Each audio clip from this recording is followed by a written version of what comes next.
काही भाज्यांचं नाव ऐकताच सगळ्यांच्या घरात नाकडोळे मुरडले जातात, तर त्यापैकी एक भाजी आहे दुधी. कोणालाही आवडत नाही, पण या पद्धतीने जर तुम्ही दुधीचे कोफ्ते करताल तर सगळ्यांना नक्कीच आवडेल.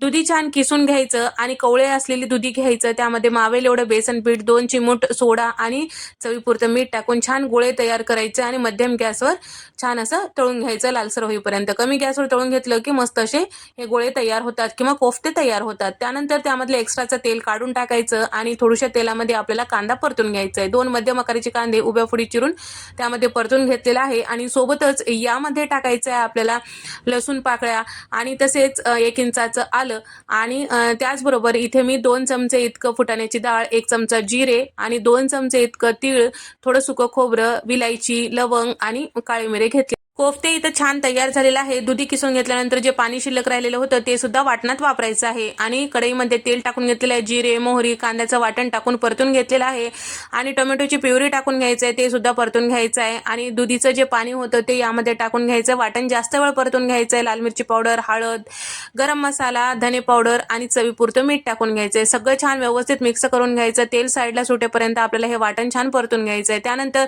गरम पाणी टाकायचं आहे आणि तुम्हाला रस्सा जसा आवडते त्यानुसार तुम्ही पाण्याचं प्रमाण ठरवू शकता.